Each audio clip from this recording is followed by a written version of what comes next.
Have you ever felt like a leaf in the wind? This is not a poetic question. It's a literal one about the state of your inner peace. Think about it. One day you're calm. Your mind is still lake. Its surface smooth and clear.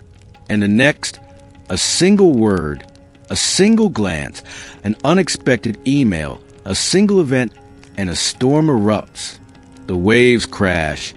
The water turns murky, and the calm vanishes as if it never existed.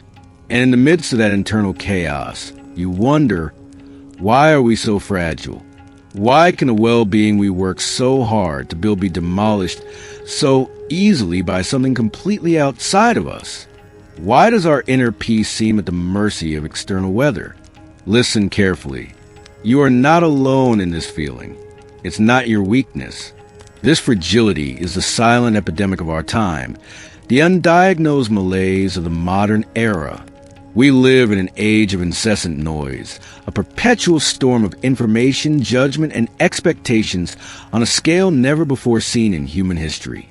Without you even realizing it, your mind has become a battlefield, and you didn't even know you were at war. It's bombarded every second by notifications from your phone. Each vibration, each beep is a tiny stab of urgency, a call for your attention that yanks you out of the present moment. It's besieged by the culture of endless comparison on social media. It's not just seeing your neighbors' lives. It's seeing a perfectly edited and filtered version of the lives of billions of people. Every image silently screams at you that you're not enough, that you're lacking something, that your life is less bright, less exciting, less valuable than others. You've started measuring your own worth with a ruler that belongs to someone else. At work, you feel the relentless pressure to be perfect. Every project is a judgment, every meeting an evaluation.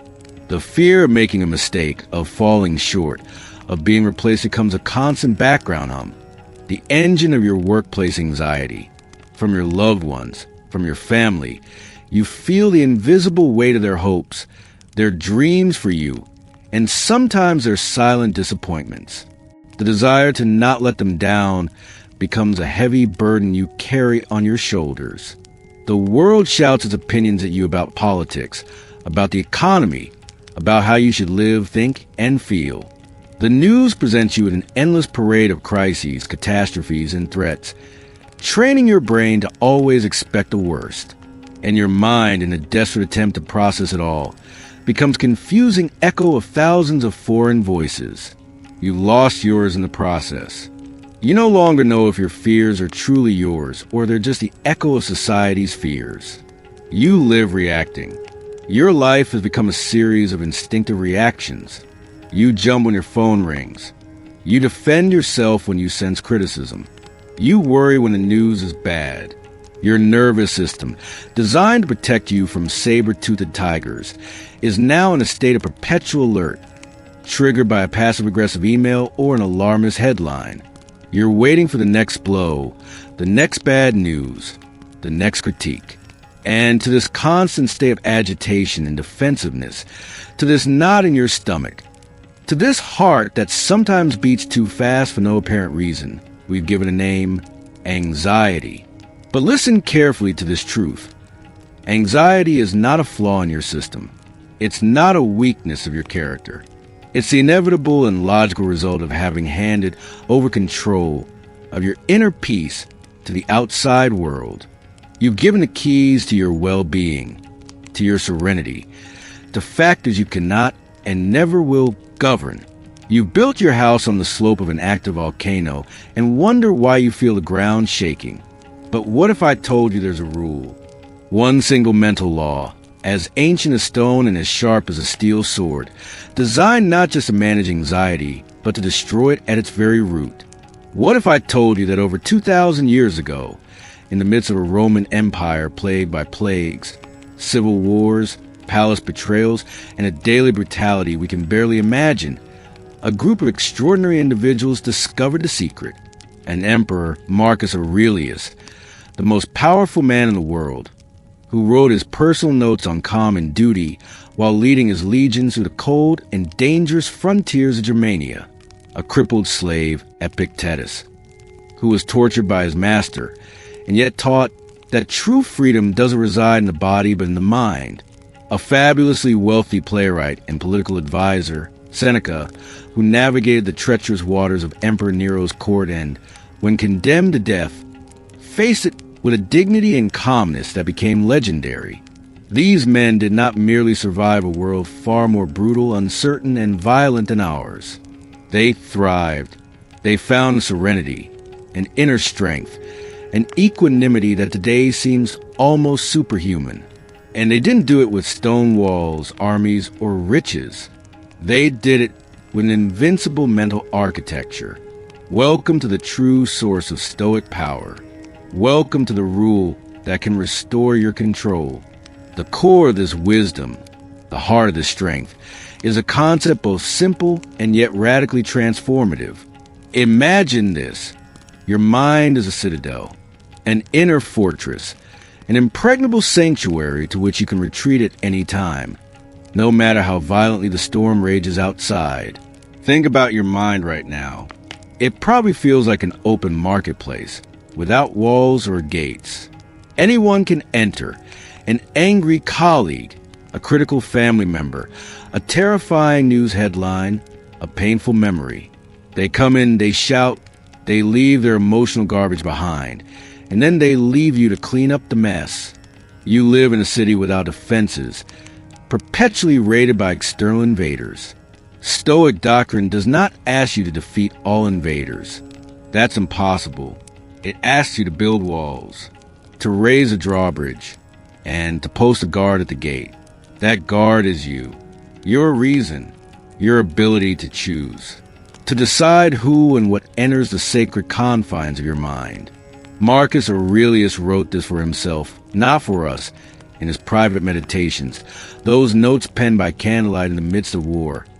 People seek retreats for themselves, houses in the country, by the sea, and the mountains, and you too often long for such things. But this is in every way a mark of the most common sort of person, for you can, at any moment you choose, retreat into yourself. Retreat into yourself. What does that mean? It means that the ultimate sanctuary is not a physical place. It's a mental state. It's your inner citadel. Nothing external can touch your soul. Nothing can harm you. Nothing can disturb the peace of that sacred place unless you, and only you, grant it permission. Unless you, the guardian, lower the drawbridge and let the enemy in. And here's the great secret. The enemy is not the criticism. The enemy is not failure. The enemy is not uncertainty. The enemy is your own permission for those things to affect you. It's your uncontrolled judgment. And the master key to closing the gates of that citadel, the fundamental rule that activates this entire system of defense, the golden law of Stoicism, is the first tool, the most crucial of all, the dichotomy of control. Listen carefully, because if you can take away only one thing from our words today, let it be this. Forget everything else if necessary, but engrave this into the fabric of your being. Tattoo it onto your mind. In the entire universe, from the farthest galaxy to the most fleeting thought in your head, there are only two kinds of things. Two, nothing more. First, there are the things that are completely outside of your control. Second, there are the things that are completely within your control. That's it. The root cause of all your anxiety, all your suffering, all your frustration, is a constant, exhausting, unconscious confusion between these two categories. You spend 99% of your vital energy, your time, your attention, fighting an impossible war against the first category. Let's think about the first category, the uncontrollable. It's vast, almost infinite. You don't control traffic. You don't control the weather. You don't control the global economy. You don't control whether your flight is delayed or canceled. You don't control the past. Not a single word you've said, not a single action you've taken can be altered, no matter how much regret you feel. You don't fully control the future. You can plan, but you cannot guarantee an outcome. You don't control whether people love you, respect you, approve of you, or understand you. You don't control whether someone criticizes you, insults you, betrays you, or lies to you. You don't control the aging of your body. You don't control diseases. You don't control the eventual certainty of your own death, or the deaths of those you love. Trying to govern these things is like trying to hold water with your fists. It's like shouting at the rain to stop. It's madness. It's the guaranteed recipe for a life of frustration, helplessness, and anxiety. You're playing a game designed for you to lose, over and over again, and each defeat convinces you further that you're weak, when in reality, you're simply fighting on the wrong battlefield.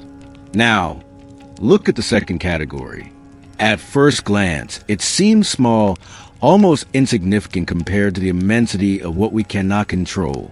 But here, in this small domain, in this sacred garden, lies all your power. This is where you stop being a slave to circumstances and become a god. What you do control, your true and only empire, is your inner world. It's your kingdom. You control your thoughts. You control your opinions. You control your judgments. You control your decisions. You control your actions. You control your will. You control the effort you put into things, regardless of the outcome. You control your character. You control the virtues you choose to live by, your courage, your temperance, your justice, your wisdom. The insult you receive, you don't control it. Your decision to interpret it as a devastating offense, you do control it. The unexpected layoff, you don't control it. Your decision to see it as a catastrophe or as an opportunity to reinvent yourself, you do control it. The economic crisis, you don't control it. Your decision to act with prudence and courage instead of panicking, you do control it. Do you see the monumental shift this represents? Anxiety lives in the abyss between reality and your desire to control the uncontrollable.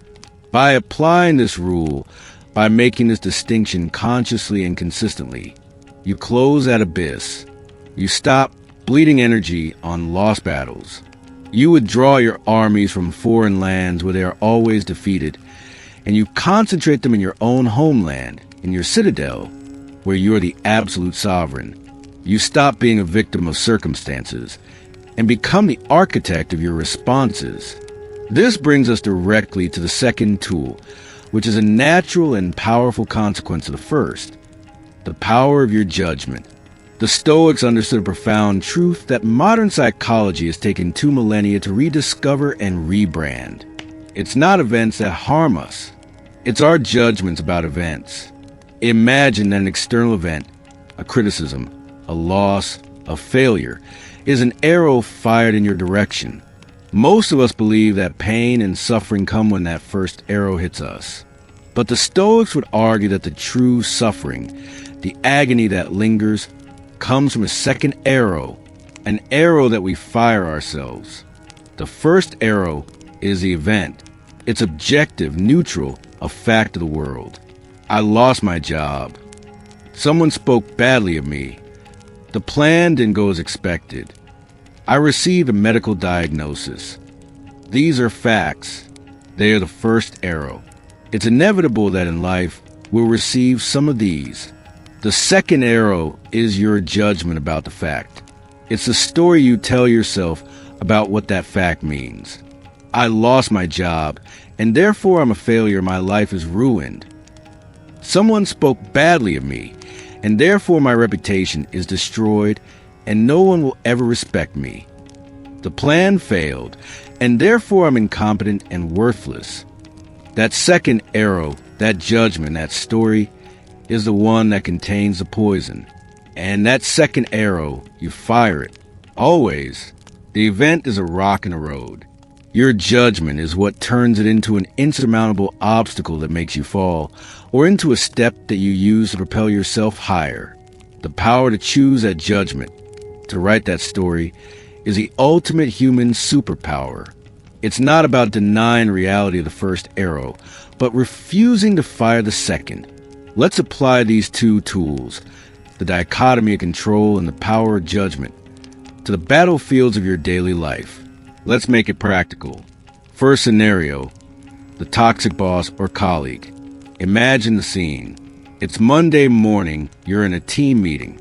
You present your work, and this person harshly criticizes you in front of everyone, unnecessarily and unprofessionally, over a small mistake. The first arrow has been fired. Immediately, you feel the blood rush to your face, the knot in your stomach, your pulse racing. The automatic reaction, the one of the slave to circumstances, is to fire an arsenal of second arrows. They humiliated me. They hate me. They want to sabotage me. My position in the company is in danger. Now everyone thinks I'm useless. The result is an entire day, maybe a week, of anxiety, resentment, fear, and obsessive thought loops. Now stop. You are the guardian of the Citadel. Pause. Breathe. Rise above the emotional chaos of the moment. Analyze the situation with the cold, clear logic of the dichotomy of control. Do I control my boss's words? No. Do I control his mood, his lack of tact, or his possible insecurity that leads him to criticize others? No. That belongs to him. It's his problem, his character, his choice. What do I control? I control my response. I control my judgment. I control my breathing. I control my posture. Now, choose your judgment consciously. Instead of the toxic story, he humiliated me. Choose a neutral and objective judgment. He expressed dissatisfaction with my work in an unconstructive way. Do you feel the monumental difference? You extracted the poison.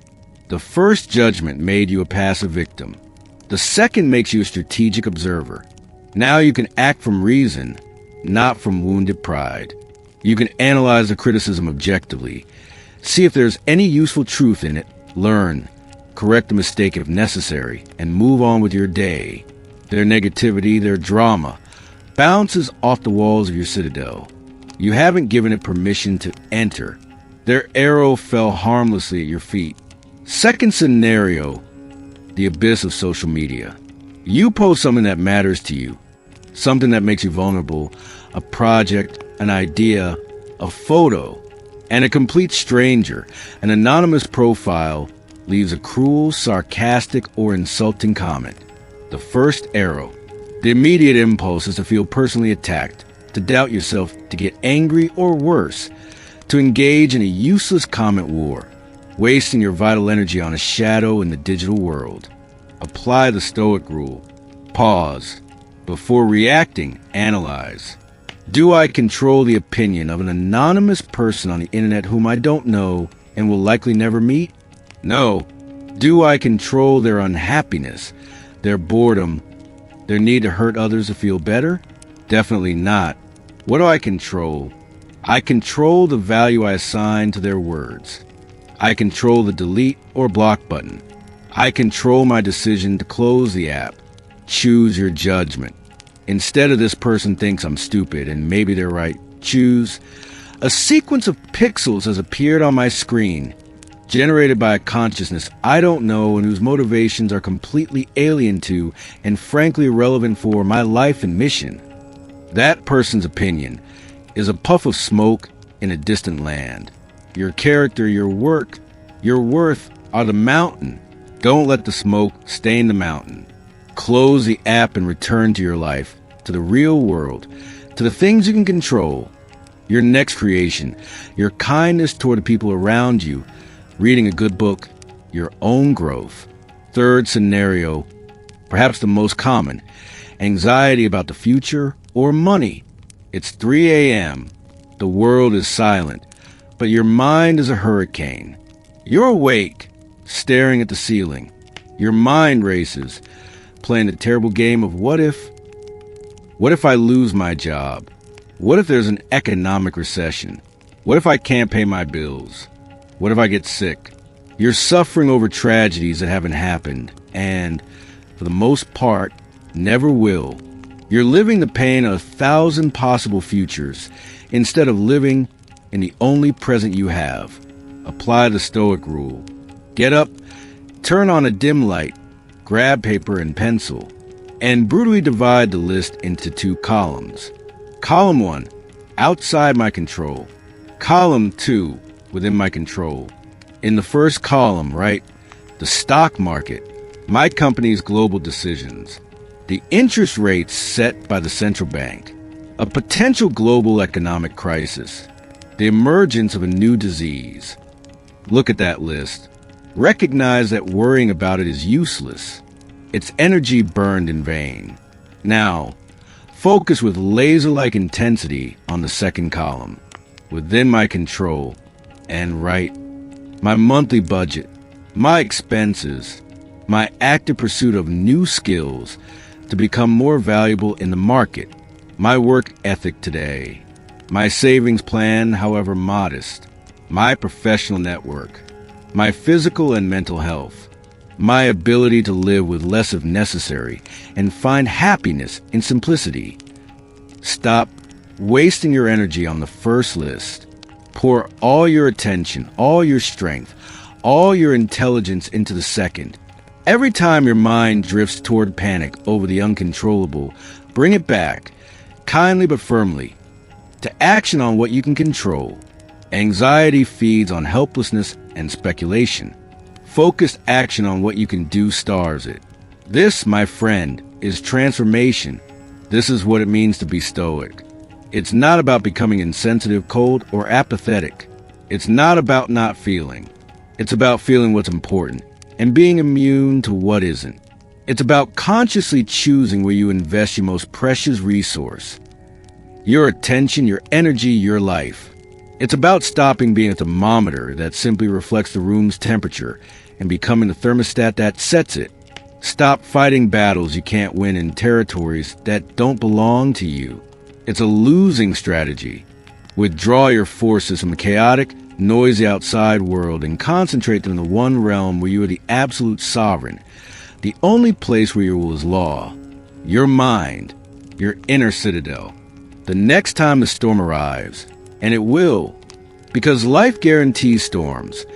The next time criticism hits you, when fear whispers in your ear, when the chaos of the world tries to knock you down, don't ask for the wind to calm. That's for the weak. Don't pray for the storm to pass. That's for fools. Simply do this. Pause, take a deep breath, and retreat to your citadel. Feel the solid walls around you. Raise the drawbridge. And from the highest battlement, watch the storm calmly, as an interested observer, not as a terrified victim. Remember the rule. Distinguish with crystal clarity what is yours from what is not. Remember who is in charge within those walls. The world may roar. Others may scream. Fortune may be capricious and cruel. But within your walls, if you decide it, if you apply the rule, only silence reigns. Only peace reigns. Only you reign. Remember, practicing Stoicism is a daily journey toward inner peace and resilience. If this video has inspired you to reflect or helped you see things from a different perspective, I'd love to read your thoughts in the comments. Which idea resonated with you the most? How do you apply Stoic discipline in your life? Don't forget to subscribe and turn on notifications so you don't miss any content. Together, we will continue exploring the wisdom of the great Stoics and discovering how to apply it to our modern lives. Thank you for being part of this community. See you in the next video. Keep cultivating strength with every step and share your journey with us.